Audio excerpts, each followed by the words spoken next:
Вопрос, мне по 10 главе не совсем очевидно, что речь про Христа.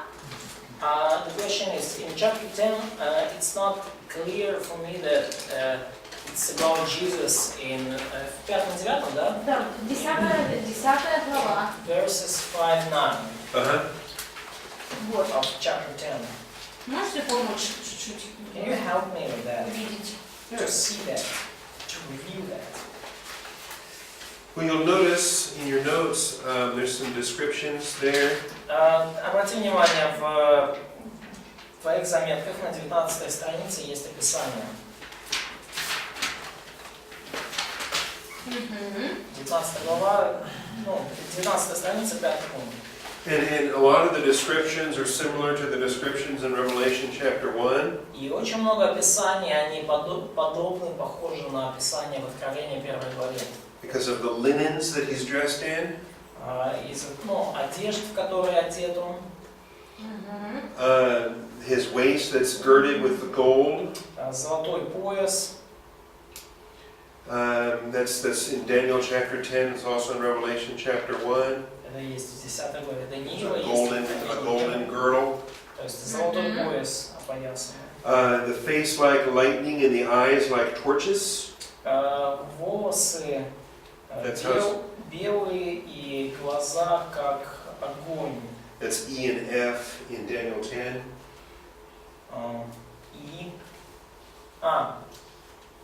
Да, то есть, в Даниила его глаза как горящие светильники. And in Revelation 1, the letter E shows his eyes are a flame of fire. Да, в Откровении глаза его как огонь написаны. His arms and his feet like polished bronze. Ноги были как блестящая медь. That's letter G in the Daniel part, is letter F in the Revelation part. Это вот буква G в Даниила и F в Откровении. The sound of his words are like the sound of a tumult. That's H in the Daniel part. И вот H, да, звук его слов как голос множества людей. And in Revelation it's letter G. А в Откровении G буковка это. Okay, so it's not absolutely identical. Это не то, чтобы совершенно все одинаково. But it is very much similar. Но очень-очень похоже. And anybody reading Revelation chapter 1 would be reminded of Daniel chapter 10. И любой, кто читает Откровение 1 главу, это ему сильно напомнит Даниила 10 главу. И вопрос тогда получается, 9 стих, это как бы окончание этого видения, и с 10 начинается второе, да, видение? Ну как? So, if I understood right, from verses 5-9 we have one vision, and from verse 10 it's a different vision. Ну, уже другой же ангел. It's a different angel. So he saw Jesus, verses 5-9 of chapter 10 Daniel, and now starting from verse 10 he's speaking with Gabriel. I agree. Yes. Да, то есть с 10 стиха начинает говорить с Гавриилом. То есть Сын Человеческий удалился, а Гавриил попал. Son of Man, Jesus is kind of disappeared, and Gabriel is show up. I also think there's similarities here with Paul and the Damascus Road. И также есть подобие здесь с Павлом по дороге в Дамаск. Because Daniel has some companions that can't see him. И потому что у Даниила тут есть некоторые люди рядом с ним, которые не видели его. В 7 стихе, да? Только я один, Даниил, видел это видение, а бывшие со мной люди не видели этого. They weren't able to see the Lord, but they were in great fear and they ran away. Но сильный страх напал на них, и они убежали. And I think that's similar to Paul's companions on the Damascus Road. И я думаю, что это очень похоже на попутчиков Павла по дороге в Дамаск. So that would be another New Testament similarity. То есть это будет такая еще одна параллель в Новом Завете. With an appearance of Jesus Christ. Параллель связана с появлением Иисуса Христа. Hey, good question. Any other questions? Есть ли еще какие-то вопросы? I've got a question. У меня есть вопрос. What form of literature is the book of Daniel? Какому жанру, какой форме литературной принадлежит книга Даниила? And that form of literature is characterized by what? И чем характеризуется эта форма литературы? Видение, A lot of visions. символы. Signs and symbols. Symbols or signs, good. Symbols or signs, Хорошо. good. Хорошо. And where do we look to interpret those symbols or those И signs? куда нам смотреть, чтобы правильно истолковать эти символы и знаки? Parallel text, parallel Комментарии. passages or commentaries. Рассела. Immediate context, parallel passages. Commentaries of Russell. Ближайший контекст, параллельно, ближайший контекст и параллельно отрывки. Да. What languages is Daniel written in? На каком языке написана книга Даниила? На арамейском языке. Aramaic and Hebrew. And where does the Aramaic part start and stop? И где начинается и где заканчивается арамейская часть? До 7 главы, вторая глава, 4 стих, половина стиха. До конца 7 главы это арамейский. Chapter А 7, до и после verse 4 and till chapter 7. That's exactly right. Да, со 2 главы 4 стиха и до конца 7. Ну да, включительно. До 8 получается. 7 включительно. How long is Israel going to be in their Babylonian captivity? Сколько лет Израилю предстоит быть в Вавилонском плену? 70. 70. 70 years. Did Daniel live that whole time? Прожил ли Даниил все это время? Да. Yes. And what king let Israel go back to Egypt? I mean, go back to Israel? Какой царь разрешил Израилю вернуться назад? Киев. Нет, этот. Нет, разрешил Киев. Повторение. А восстановление? Разрешил Киев, Да, но разрешение разрешил был секс. Да. So Cyrus allowed them to come back, and the Artaxerxes allowed them to rebuild the temple and the wall. Yes. Thanks to his cupbearer. Who was his famous cupbearer? Cupbearer of Of Artaxerxes. Artaxerxes. Кто был знаменитый виночерпий у Артаксеркса? Неемия. Nehemiah. Yeah. Who was the prophet that wrote about the 70 years? Кто был пророк, который писал об этих 70 годах? Jeremiah. And that was the passage Daniel was reading, right? In Daniel chapter 9? И это был отрывок, который они читали, да, в Даниила 9 главе. Нет, который Даниил читал. Даниил читал. Даниил читал отрывок из Иеремии. Да. 9 глава. Да, то есть отрывок из Даниила, отрывок из Иеремии читал Даниил. Да. Okay. So Daniel read the passage from Jeremiah. Yes. In Daniel. Daniel was reading Jeremiah. 25 глава. 25 глава. Chapter 25 of Jeremiah. What chapter? 25. 25. What verses? 11. 11, 12. Is there another chapter besides that? Есть ли другая глава, кто-нибудь? What was that? 29. Chapter 29. Какую главу из Иеремии читал Даниил?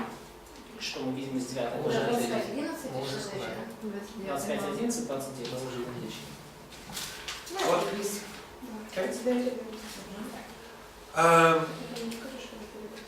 Okay.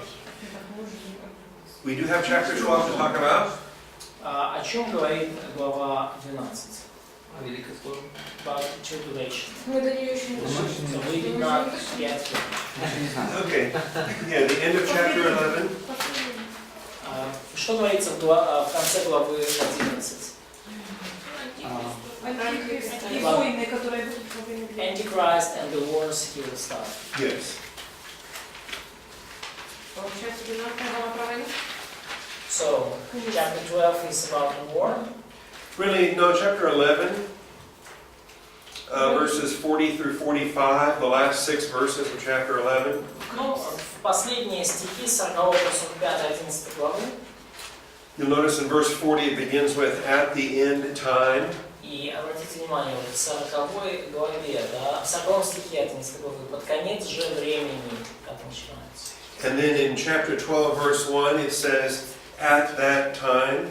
И в 12 главе Даниила начинается, да, в то время, at that time, oh, it's not here. В то время, да, в то время. Okay. And so we put both of those paragraphs in parallel with each other.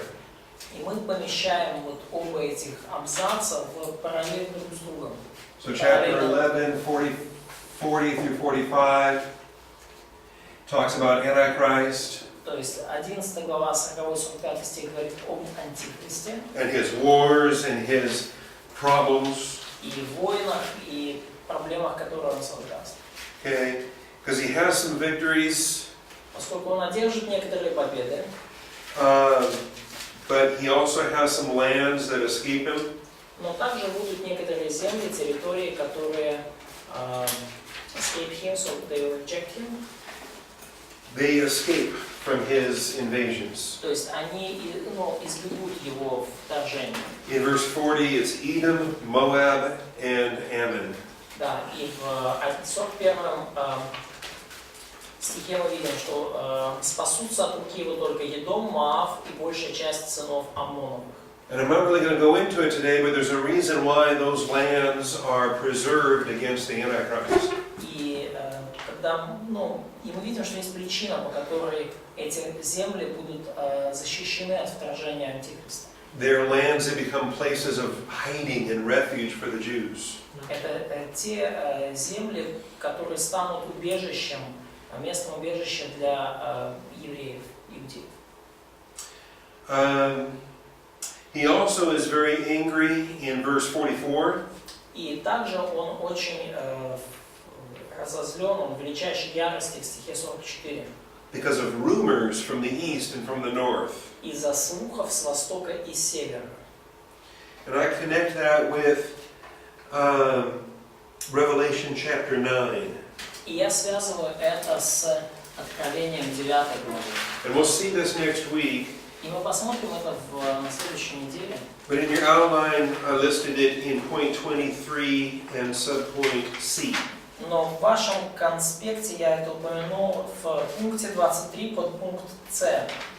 24 страница. And there are 200 million soldiers on the way from China. И это, скорее всего, речь о 200 миллионах солдат из Китая. And 200 million, I believe they're demon-possessed, because that's how many demons come out of the abyss.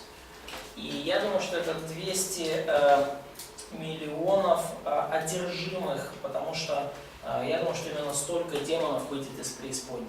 But we'll talk about that next week in Revelation chapter 9. И мы поговорим об этом на следующей неделе, говоря об Откровении 9 главе. Because when you read about legion in the Gospels, Потому что когда мы читаем о легионе в Евангелиях, and you see how powerful a demoniac can be, то мы видим то, насколько может быть силен и насколько силен может быть одержимый бесом демонами человек. the kind of superhuman strength that can break chains. То есть одержимый демоном человек, он имеет сверхъестественную силу, он может разрывать цепи. Imagine an army of 200 million demoniacs. И представьте себе армию из 200 миллионов одержимых бесами людей. That's a big army. Это большая армия. Как вы пришли к тому, что 200 миллионов с Китая будут солдат? How did you came into conclusion that there's going to be 200 millions of soldiers from China? Because we know they come from the east when they cross the Euphrates River. Потому что мы знаем, что они придут с востока, они пересекут реку Ефрат. Geographically, that would be China or possibly India as well. Географически это может быть Китай или, возможно, Индия. And today, those are the countries that have a population that can support such an army. И в наши дни даже обе эти страны обладают населением, способным поддерживать, обеспечивать такую армию. So it's a guess. И это предположение. But we might be 10,000 years away from the rapture. И, может быть, нас еще до восхищения отделяют 10 тысяч лет. And so things might be different at that time. И к тому времени все может поменяться. But as it stands today, the population of China and India are sufficient to send 200 million adult male soldiers. Но как на сегодняшний день население Китая и Индии достаточно, чтобы отправить армию из 200 миллионов солдат-мужчин. You need about 1 billion people to have 200 million fighting age men.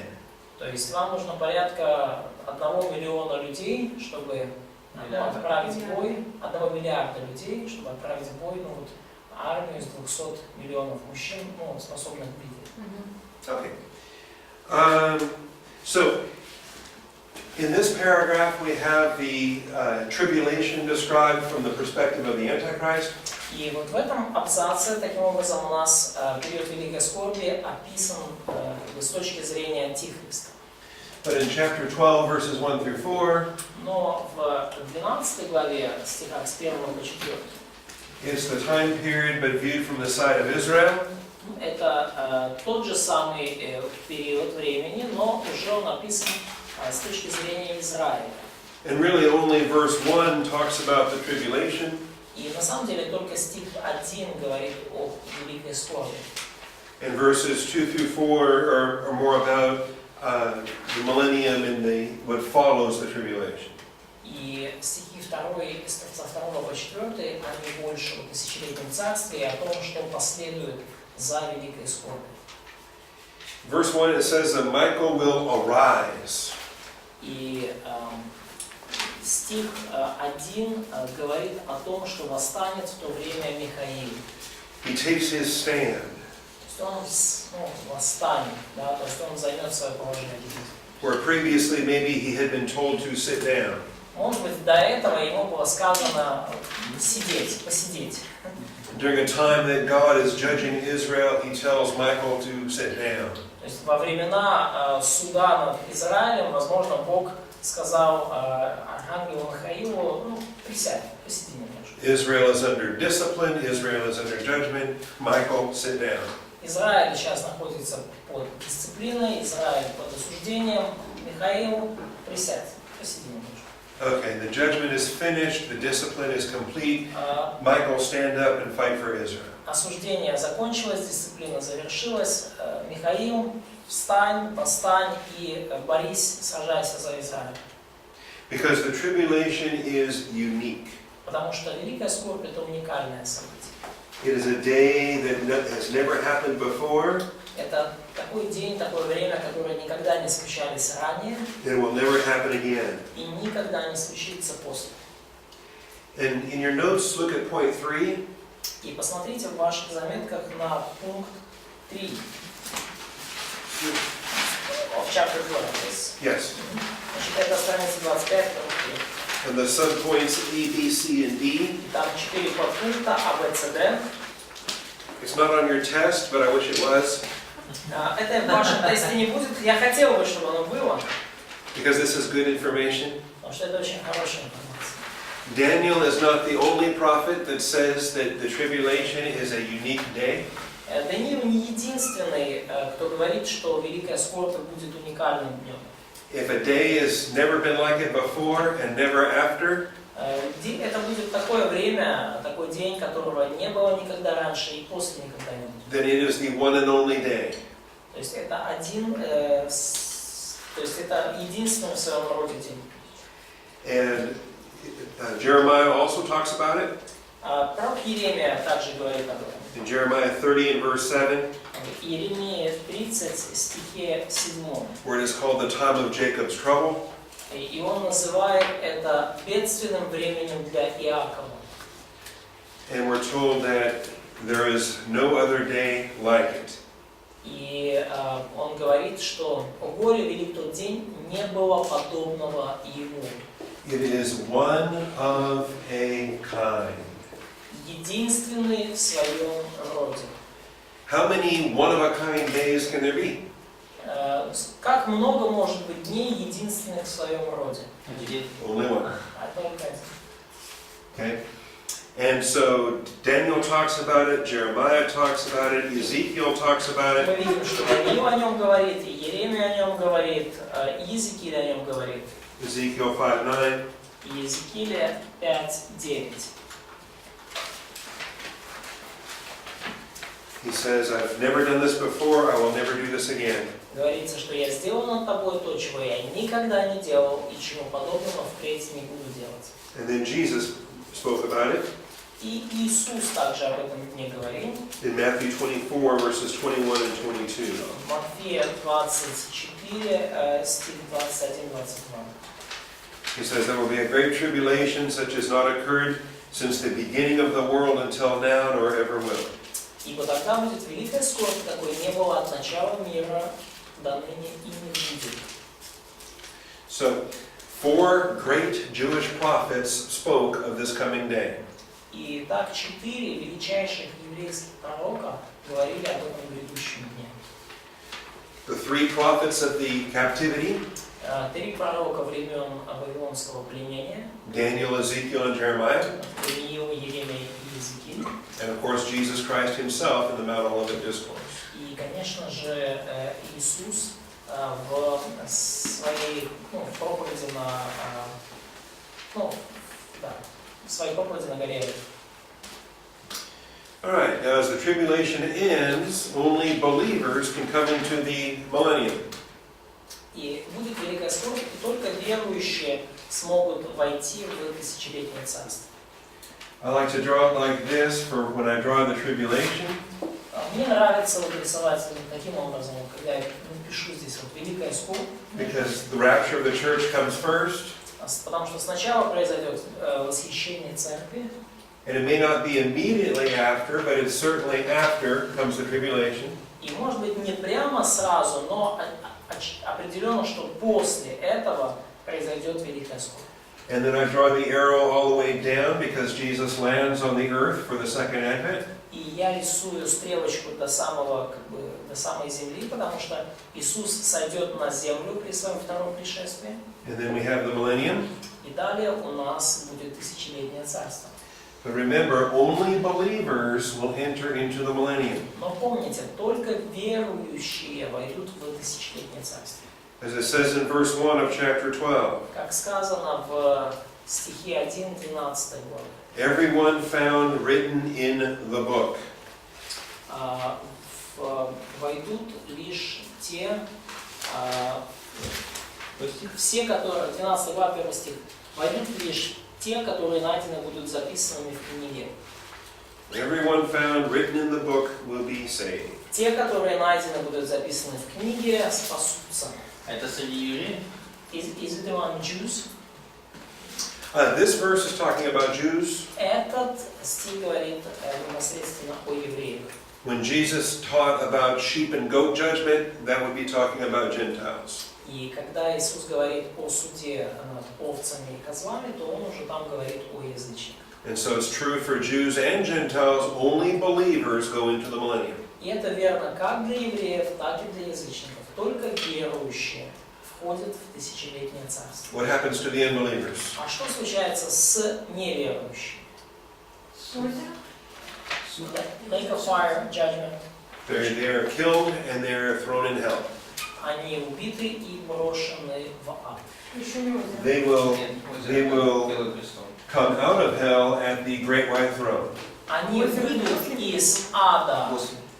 Они брошены в ад. Они выйдут из ада для суда у великого белого престола. И вот вопрос. В чем смысл ада? Ну, то есть, если, то есть, ад. Почему сразу это? Да, So, the question, what's the meaning of, what's the sense in a hell? Why do we need hell? So, Что же происходит в аду? so what's going on in hell during this time? So, What happens in hell?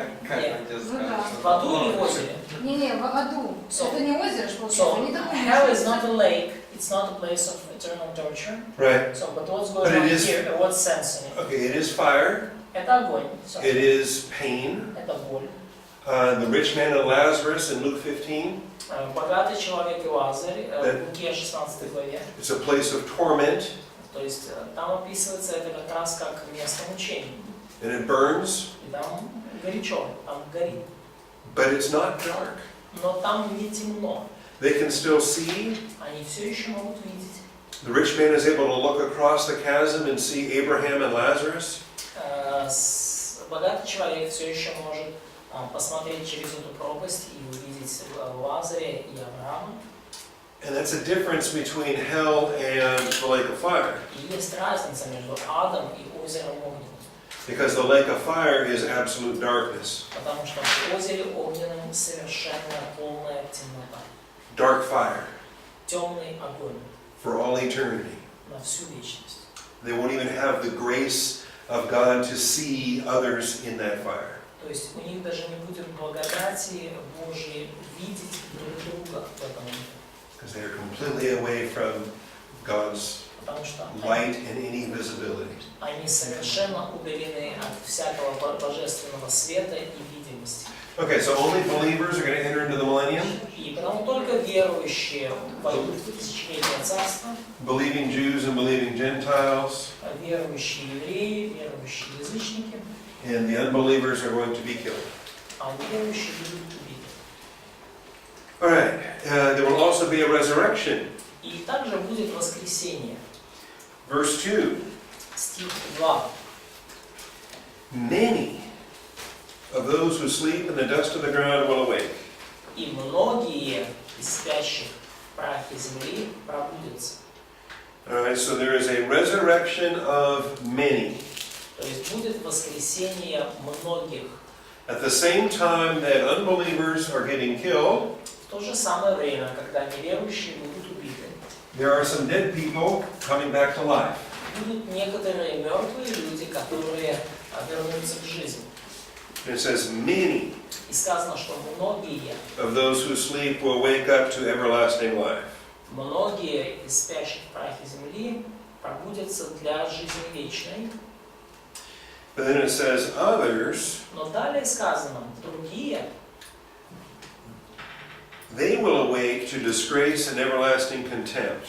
они пробудятся на вечное поругание и посрамление. Now in this verse, it looks like they happen pretty quickly after one another. И в этом стихе кажется, что это, эти два события произойдут очень быстро одно за другим.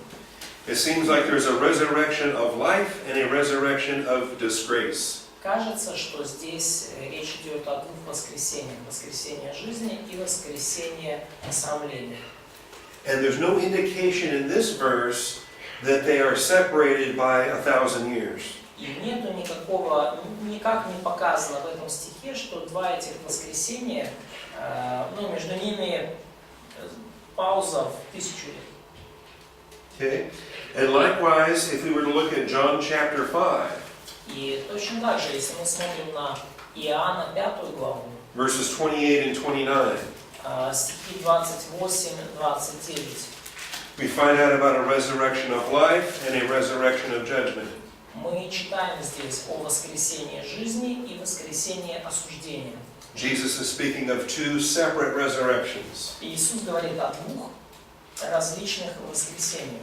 And in John 5, just like in Daniel 12, И в Иоанна 5 главе, точно так же, как и в Даниила 12, there's not a clue that those two resurrections are 1,000 years apart. нет никакого указания на то, что между двумя этими воскресениями 1000 лет. We learn this, though, when we turn to Revelation chapter 20. И мы понимаем это лишь когда доходим до Откровения 20 главы, Where once again we have the two resurrections that are spoken of. где опять же говорится о двух воскресениях. And we learn that the first resurrection is at the beginning of the millennium. И мы понимаем, что первое воскресение будет в начале тысячелетия. Это то, что в Иоанна 5, да? Первое воскресенье. Воскресение жизни, да, в Иоанна 5. But that the second resurrection does not occur until after the 1,000 years were complete. Но второе воскресение, оно случится после того, как пройдет 1000 лет. Прочие же из умерших не ожили, доколе не окончится 1000 лет. So thankfully we have Revelation chapter 20 and verse 5. И слава Богу, что у нас есть Откровение, 20 глава, 5 стих, That demonstrates that these two resurrections are separated by 1,000 years. которое показывает нам, что между двумя этими воскресениями 1000 лет. And this is the point in your outline under main point 5. И это пункт в вашем конспекте, и это пункт номер 5. Вопрос можно? Очень. Вот в воскресенье жизни. So, resurrection of life.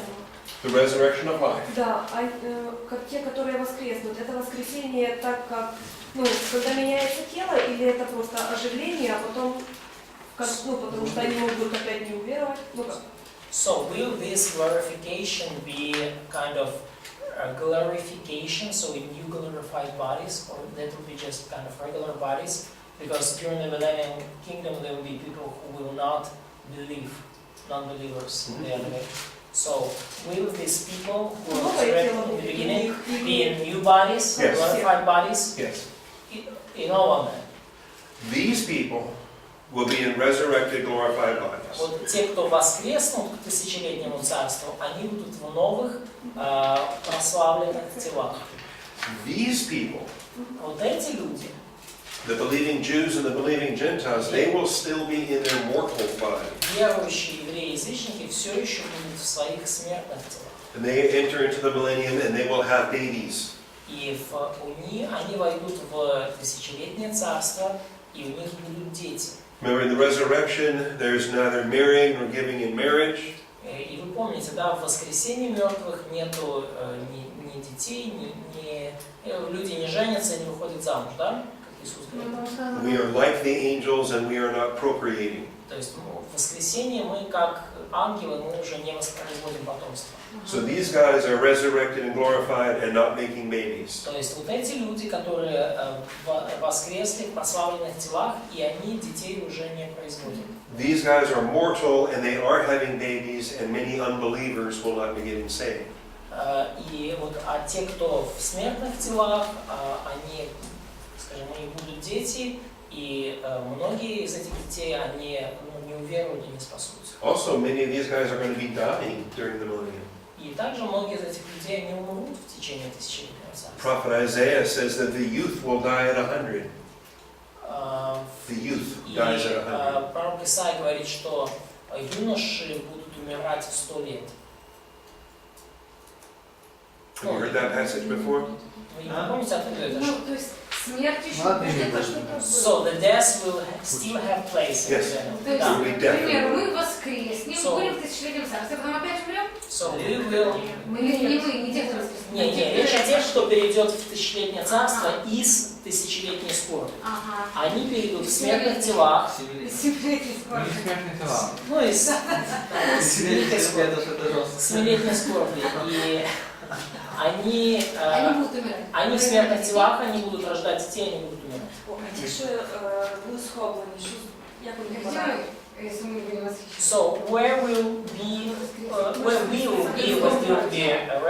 will be raptured before that time. Yeah, we're up here with the Lord, Мы будем с Господом. and then we come back with the Lord, И мы вернемся вместе с Господом. and then we reign with the Lord throughout the millennium. Во втором пришествии будем править с Ним во We already have our втором resurrection царстве. here at the rapture. Наше воскресение случилось уже во время восхищения.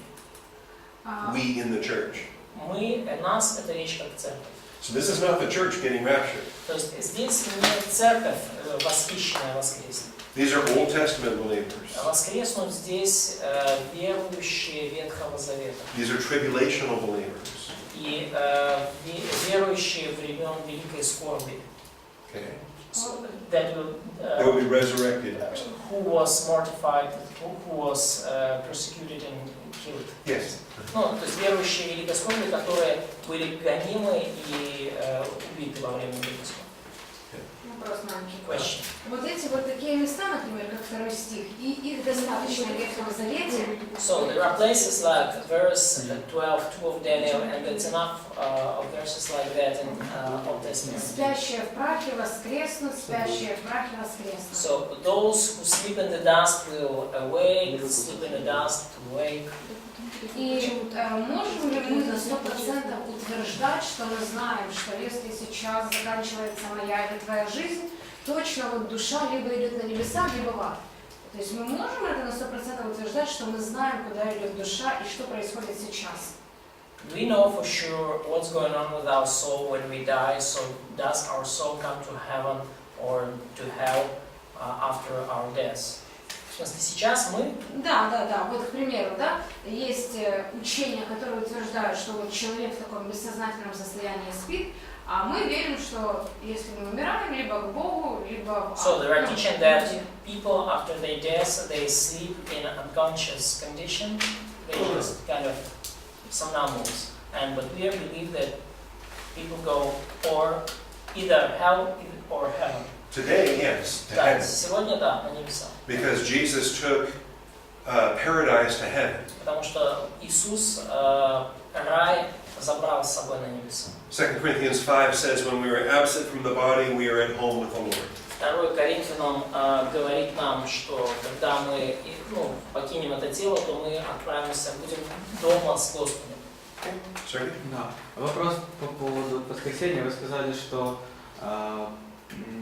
будет первое воскресение ветхозаветных верующих. So the question on resurrection, you told that there will be a resurrection first hand of Old Testament believers. А восхищение застанут только те, которые будут живы, верующие в церкви. So, but only those believers who will be live alive during rapture will be raptured.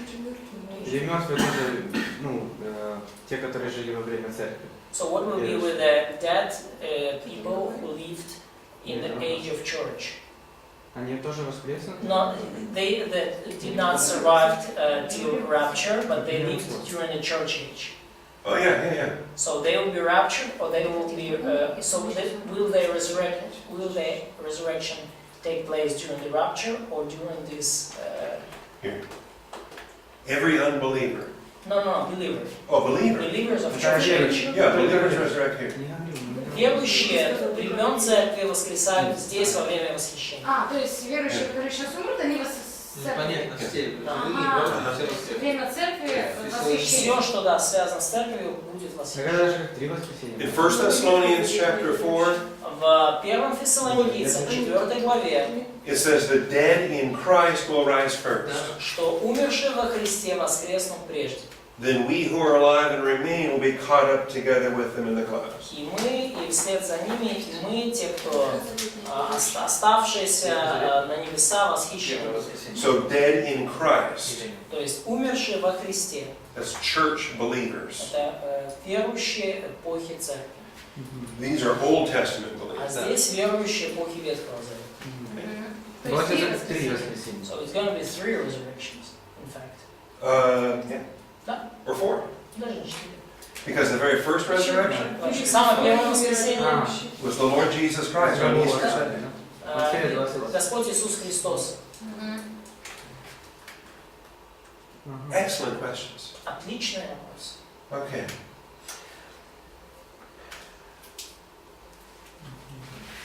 I was going to say something, but I forgot. Хотел что-то сказать, но забыл. Daniel liked to ask a lot of questions. Ну, и у Даниила есть много вопросов. And the Lord says, sorry, Daniel, И Господь говорит, извини, Даниил, that's a question I'm not going to answer. это вопрос, на который я не буду отвечать.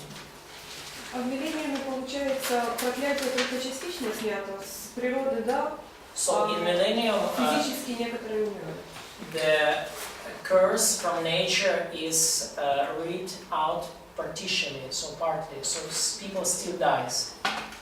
So the nature is under curse now, we know that. Right. There's a death in the world. So in millennial kingdom, this curse will be removed completely or partly. Partial. Partially, частично. And I think we might learn that next week in Revelation. И я думаю, что мы об этом еще изучим на следующей неделе в Откровении. But it's a very special study. Но это очень такое специфическое изучение. Because we not only learn about the millennium, but we learn about after the millennium. Потому что мы обычно мы читаем и о тысячелетнем царстве, но и о том, что будет после него. In the new heavens and new earth. На новой небе и новом земле. Okay. And here is where there is no more death. И вот это место, где смерти больше нет. But there's still death here. Но смерть в новом тысячелетнем царстве еще будет. And what happens, we go all the way back to 2 judgments. И что случится? То есть мы возвращаемся вот к 2 судам. There's the Genesis 3 judgment. К 2 осуждениям. Есть осуждение в Бытие 3. When Adam first sinned. Во время первого греха Адама. We can call this judgment number 1. Мы называем это осуждение номер 1. When Adam first sinned, we have the introduction of death. Когда Адам впервые согрешил, появилась смерть. Okay. And then we have Genesis chapter 6. Но далее есть осуждение в Бытие 6 главе. With Noah's flood. С потопом. And do you remember what happened after Noah's flood? И помните ли вы, что случилось после потопа Ноя? We have another judgment, Был еще один суд. and there's consequences in that И judgment. были последствия второго суда. First of all, lifespans got short. Во-первых, продолжительность жизни резко уменьшилась.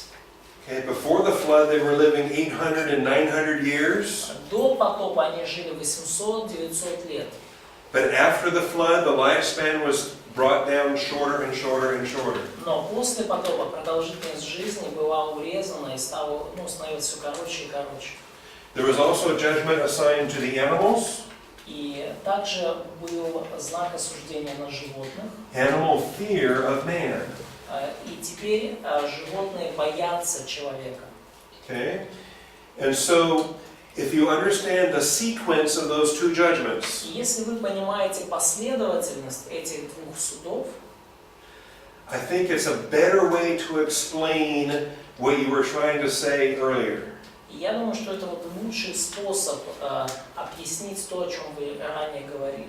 Because you were asking me about a partial removal of the curse. Потому что вы меня спрашивали вот о частичном удалении проклятия. And I think it's better to not think of it as a partial removal, И я думаю, что лучше мыслить об этом не как о частичном удалении but to проклятия, think of it as a two-step process. а мыслить об этом как о процессе двухшаговом процессе. Можно animal это третье проклятие? Нет, это два. Продолжительность жизни. Нет, значит, есть два проклятия, два суда. В Бытие 3 и в Бытие 6. И тот, который в Бытие 6 включает уменьшенная продолжительность жизни, б. Животные боятся человека. Измерения дольше живут, и животные не боятся.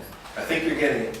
Because in the millennium, judgment number 2 is canceled out. И в тысячелетнем царстве будет отменено осуждение номер 2.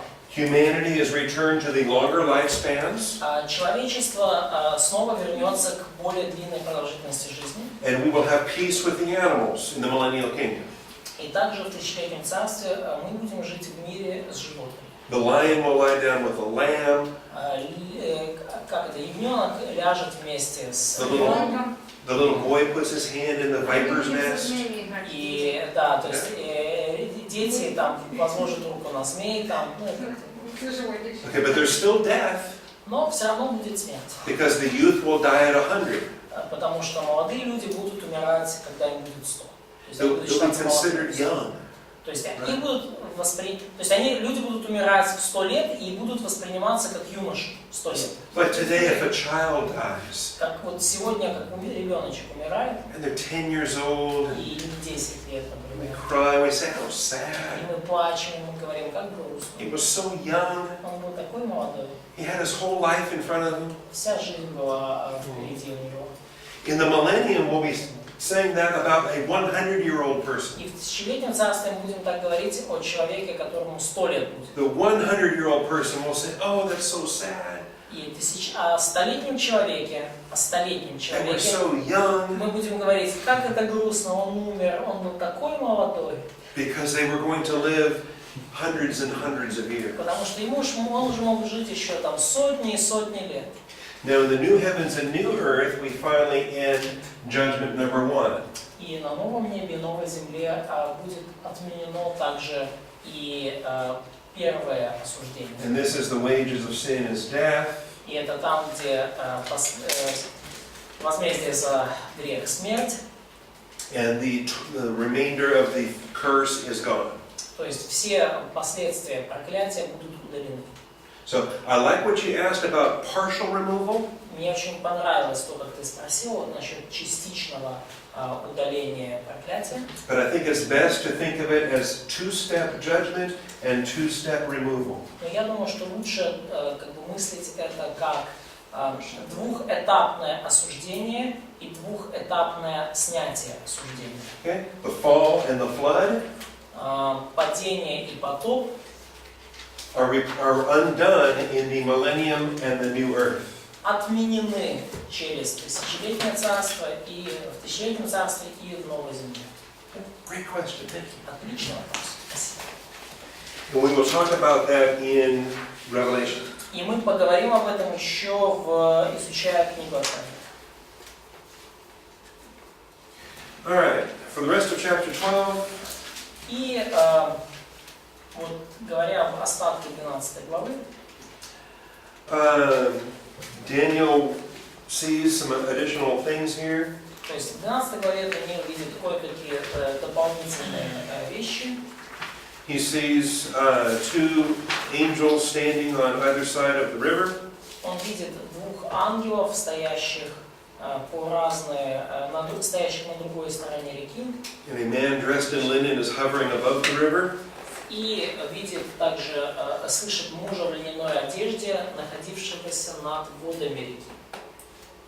And they're asking him questions, and Daniel is eavesdropping again. И он задает ему вопрос, и после этого Eavesdropping. Okay, you didn't know that the other day either.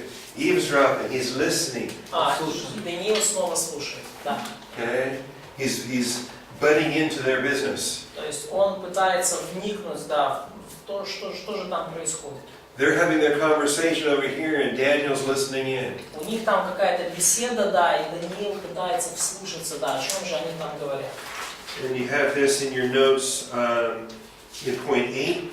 И у вас это в ваших конспектах в 8 пункте. I don't know who these two angels are. They might be Gabriel and Michael. We don't know. Я не знаю, кто эти два ангела. Это могут быть Гавриил и Михаил. Я не знаю. I do believe that's Jesus Christ dressed in linens. И я верю, что в лен, одетые в льняные одежды, это Господь Иисус Христос. Okay, is it? Да, я по вот этому вопрос, да, насчет льняных одежд. Это как бы означает священство? So, this linen clothes, is it a sign of priesthood? Yes. Да. Yep. Знак А священства. священство только Христу принадлежит, не So, ангелам. the priesthood is belong only to Jesus, not to angels. Yes. Можешь наш первосвященник? He's our senior priest, Yes. high priest. Jesus is the apostle and high priest of our confession. Или Иисус ангелы апостол, могут быть. священник и первосвященник нашего исповедания. Could angel be priest? I don't think so. Не думаю. Not now. It used to be. Не сейчас. Satan was a priest before he fell. Они могли быть раньше. Сатана был священником до своего падения. In Ezekiel 28. Мы это видим в Иезекииле 28 главе. Ты был там предстоящий херувим. Okay. They want to know how long this tribulation is going to last. И они хотят знать, сколько же продлится великая эта скорбь. And Jesus answers them times, and half a time. И Иисус говорит им, что это будет к концу времени и времен и полувремени. So the angels are given the same schedule that Daniel was given in his dream. То есть ангелам Иисус дает тот же график, то же расписание, что дал Даниилу в его сне. Remember, this is the 3.5 years of the tribulation. То есть вы помните, да, 3,5 года великой скорби. 42 months. 42 месяца. 1,260 days. 1460 дней. 1260. Daniel asks his last question in verse 8. И в 8 стихе Даниил задает свой последний вопрос. And Jesus says, I'm not going to answer that in verse 9. И в 9 стихе Господь ему по сути отвечает: я не буду тебе сейчас отвечать на это, Даниил. He says, go your way, Daniel. Даниил, иди своей дорогой. Иди, Даниил. You're done. Все, с тобой, твоя работа закончена. Your ministry is over. Твое служение завершилось. Seal up these words until the end of time. Запечатай слова сии до последнего времени. Then he talks about additional items in verses 10 through 13. И далее в стихах с 10 по 13 он говорит о некоторых дополнительных элементах. But he tells Daniel that's really nothing he has to worry about. Но говорит Даниилу при этом, что Даниилу во всем этом вообще не о чем беспокоиться. In verse 13 he says, go your way to the end. И в 13 стихе он говорит: а ты иди к твоему концу. In other words, you're an old man, Daniel, you're almost ready to die. Иными словами, что Даниил, ты уже пожилой человек, ты уже практически готов So go and live out your days, умереть. Иди, доживай остаток своих дней. enter into rest, И войди в покой, упокойся. and then you will rise again for your allotted portion at the end of the age. И ты восстанешь до получения твоего жребия в конце дней. Daniel will be a part of this resurrection, Даниил будет частью вот этого воскресения. and I believe he will receive one of the greatest resurrection rewards ever. И я думаю, что он получит одну из самых больших наград при воскресении, которую только можно получить. Remember, he was one of the 3 greatest believers of the Old Testament. Помните, что он был один из 3 величайших верующих Ветхого Завета. That Noah, Daniel, and Job together could not save Jerusalem. То есть говорится, что Ной, Даниил и Иов, они вместе не смогли бы спасти Иерусалим. Now later on, Jesus will say that John the Baptist is the greatest Old Testament believer. Но чуть позже Иисус скажет, что все-таки Иоанн Креститель был величайшим верующим Ветхого Завета. So that means Noah, Daniel, and Job dropped down to 2, 3, and 4. То есть это значит, что Ной, Даниил и Иов теперь они как бы сместились на 2, 3, 4 место. Right? So Abraham probably is number 5. Yeah, Abraham is below Noah, Daniel, and Job. Yes. Да, но Авраам ниже Даниила, Иова и Ноя. Although Но да, кстати. Noah and Job were both Gentiles, Да, кстати, Ной и Иов были оба язычники. and Daniel ministered mostly in a Gentile context, А Даниил большую часть своего служения прослужил в контексте язычников. and so it may be that the reference to Noah, Daniel, and Job did not include Jewish heroes. И может быть вот это указание на Даниила, Ноя и Иова, оно не, не связано, не включает еврейских героев. Like Abraham, or like Moses and Samuel. Как Авраам, Моисей, Самуил. Okay? Because that passage that puts Noah, Daniel, and Job in a collection, Потому что тот отрывок, где Даниил, Иов и Ной, они вместе, да, собраны. there's another passage that links Moses and Samuel as the great Jewish heroes. И it's another passage close, or... No, elsewhere. Но в другом месте есть также отрывок, который... Есть отрывок о Данииле, Ное и Иове, а есть другой отрывок, который Моисея и Самуила выдвигает как 2 величайших героев веры Израиля.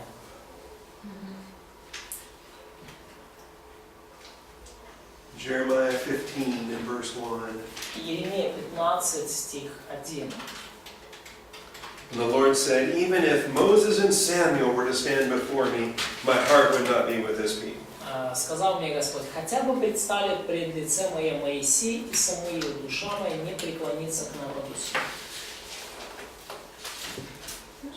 I think if you put a lot of attention on the Ezekiel passage, И если вы таким образом соедините это еще с that's highlighting Noah, Daniel, and Job, в Иезекииле, где подчеркиваются Даниил, Иов и Ной, that's Ezekiel 14:14. это Иезекииль 14:14. I think we need to balance that with Jeremiah 15:1. То есть я думаю, что нам все-таки надо как-то балансировать, да, вот эти два отрывка. Иезекииль 14:14, Иеремия 15:1. And maybe we shouldn't read too much into those verses, И может быть нам не нужно сильно много из этих стихов вычитывать, because they are great heroes from the Old Testament. потому что они все великие пророки Ветхого Завета, великие герои Ветхого Завета. Okay, now, if you want to ask me anything about these days that are mentioned in Daniel chapter 12, I will tell you I do not know. И если вы у меня хотите что-то спросить по поводу всех этих дней, упомянутых в Даниила 12 главе, verses 10-13, yes? Yes, 10 to 12. Всегда 10 по 12, я вам просто скажу, я не знаю. Because there is a period of time that is 1,290 days. Потому что вот есть тот период, который как 1290 дней, That's mentioned in verse 11. который в 11 стихе упомянут. And then there's another reference to 1,335 days. А есть другая ссылка на 1335 дней в 12 стихе. That's mentioned in verse 12. 12, да? Okay. And I have a lot of questions about those numbers. И много вопросов мне задают по поводу этих чисел. I don't have any answers. И нету у меня никаких ответов на это. I have some opinions, У меня есть мнение, because I have lots of opinions. потому что у меня много мнений вообще. I have some guesses, У меня есть некоторые предположения, but I cannot tell you for sure. но я не могу сказать вам наверняка. Because I'm going to look in two places to find some answers. Потому что мне нужно в два места сразу обращаться за ответом. I'm going to look in the immediate context. Мне нужно смотреть на ближайший контекст. And there's nothing in this passage that explains what those numbers are. И ничто в этом отрывке не объясняет мне, к чему здесь эти цифры. And then I will look for parallel passages. И мне также нужно смотреть на параллельные отрывки. And I find there's nowhere else in the Bible that those numbers appear. И я нигде больше в Библии не нахожу, чтобы эти появлялись где-то такие цифры. And so what am I going to do in order to understand these numbers? Чтобы понять эти числа. I don't think we can understand these numbers. И я вообще-то не думаю, что мы можем понять эти числа. I think in verse 3, Я думаю, в 3 стихе it says, those who have insight will shine brightly. сказано: разумные будут сиять, как светило на тверди. I think that there will be believers in the tribulation, И я думаю, что будут верующие эпохи Великой Скорби. and they're the ones that are going to be given the insight to know what those numbers are about. И вот им-то будет дано понимание того, к чему относятся эти цифры. Because in verse 3, we see that this is connected to the resurrection from verse 2. Потому что мы видим, что вот это связано каким-то образом с... 3 стих связан с воскресением во стихе 2. And so you notice in point 9c, И вы видите, да, вот в заметках ваших 9 пункт, подпункт С, I just describe it in this way. я описал это вот таким образом. There are events scheduled for 30 days and 75 days after the tribulation. Есть события, которые состоятся через 30 дней после скорби и через 75 дней после скорби. There are events scheduled, but we don't know what those events are. То есть определенный график событий, но мы совершенно не знаем, какие же это будут события. Now I can make some guesses. Ну, я могу сделать некоторые предположения. In Daniel 2, it talked about the wind was going to blow away the dust from the fallen statue. А в Даниила 2 говорится о ветре, который сдует пыль с остатков вот этих павших статуй. So I can think, all right, it's going to take some time to blow away the dust of the Gentile empires. Ну, я думаю, что, может быть, хорошо, может быть, понадобится какое-то время, чтобы вот сдуть с лица земли остатки языческих империй. Maybe that's what the 30 days is about. Может быть, вот к этому относятся эти 30 дней. I don't know. Не знаю. Also, it's going to take time to conduct the sheep and goat judgments. И, возможно, понадобится также время, чтобы совершить суд над овцами и козлами. If you've ever studied that in Matthew 25. Если вы когда-то это изучали в Матфея 25 главе. Also, Israel has to go, living Israel has to go into a time of judgment. И также живущие living Israel, Believing Jews. то есть, также нужно будет время над живущим в то время Израилем, нужно время, чтобы суд над ними совершить. And their judgment is described in Ezekiel chapter 20. И их суд над ними описан в Иезекииле 20 главе. So maybe that's what the 45 days is about. Может быть, к этому относятся эти 45 дней.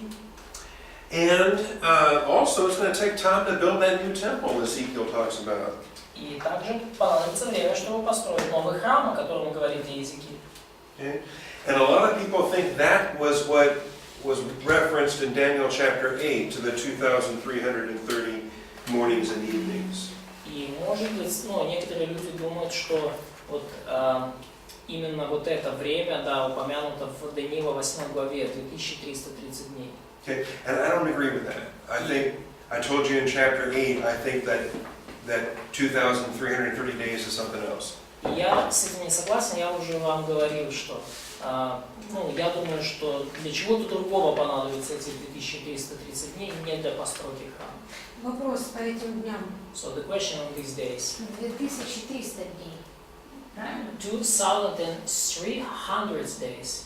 2,330 mornings and evenings. 2330 Вот. утро и вечер. Вот. А если мы откроем первую главу Бытие, 5 стих, So if we will open Genesis chapter 1 verse 5, там мы находим утро, вечер, день один. so we see there morning, evening and day 1. It's Evening, morning. Evening and morning. Yeah. Вечер и Утро, день. вечер, день один. Вечер и утро. Это разные вещи. Нет, это одно и то же. Утро, вечер равно день один. Ну и что? Это Да. не надо делить. So, Утро плюс вечер это один день. Ну, А если у тебя 2003 утра и вечера ну так это вместе? so they are arguing between, the Не надо ничего делить. Если morning просто and утро, evening. вечер, Is it это one день. day or just morning, evening, Получается, Yeah. вечера. No, in Daniel chapter 8, Так, тише. in Daniel chapter 8, when the expression was found morning and evening, В Даниила 8 главе, когда мы видим выражение утро и вечер, it was mentioned with the sacrifices that were being stopped.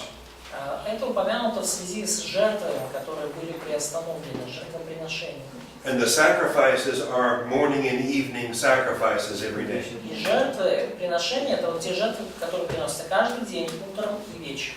In the creation account, it's evening and morning one day. И в повествовании о сотворении, то там вечер и утро это один день. Вечер, утро. That's why I prefer the notes I gave you in chapter 8 instead of point 3 there in chapter 12. И вот это почему я предпочитаю вот эти заметки, которые я дал вам в 8 главе, вместо тех, которые здесь на счет 12. Okay. But these are difficult numbers in verse 11 and verse 12. Это трудные числа, вот, особенно в стихах 11, 12.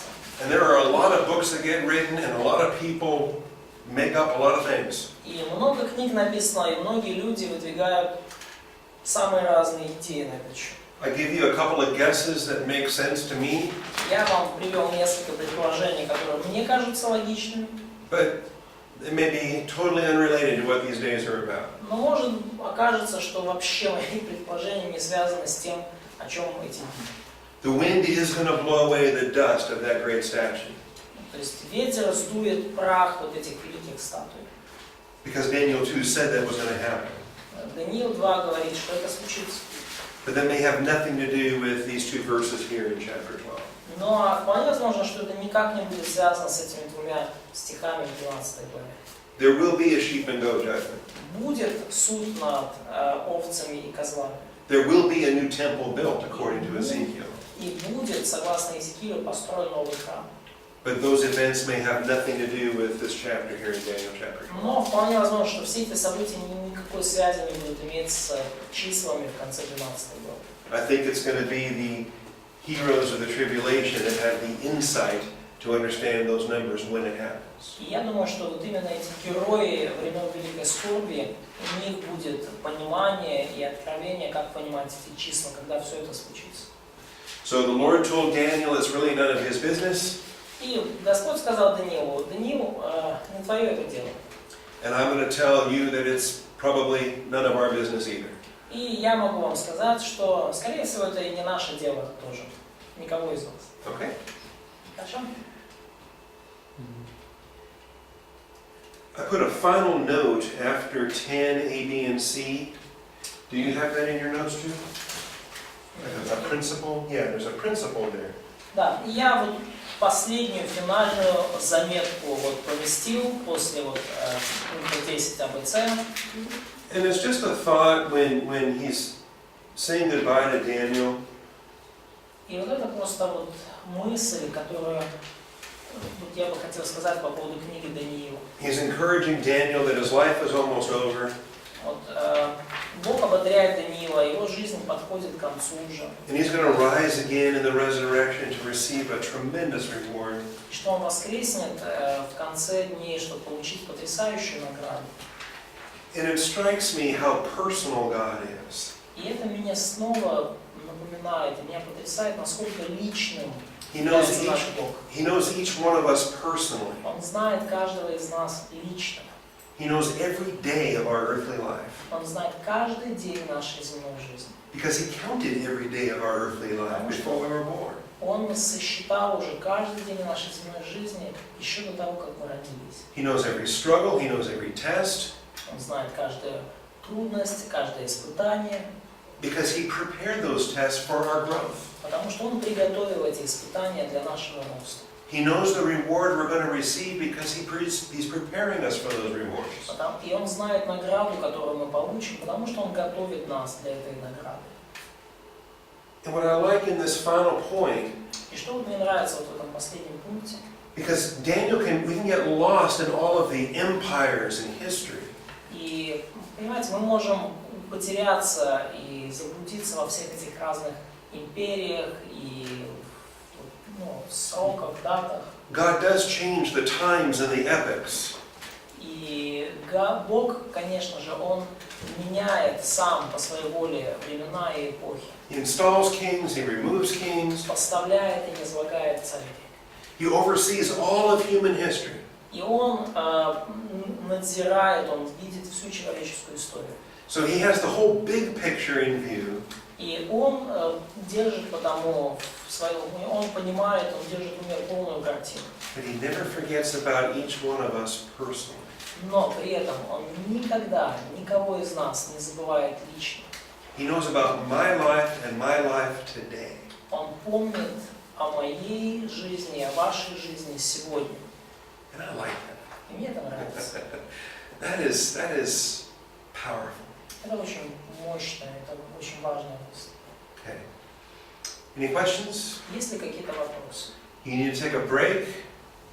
И вам, наверное, нужен перерыв.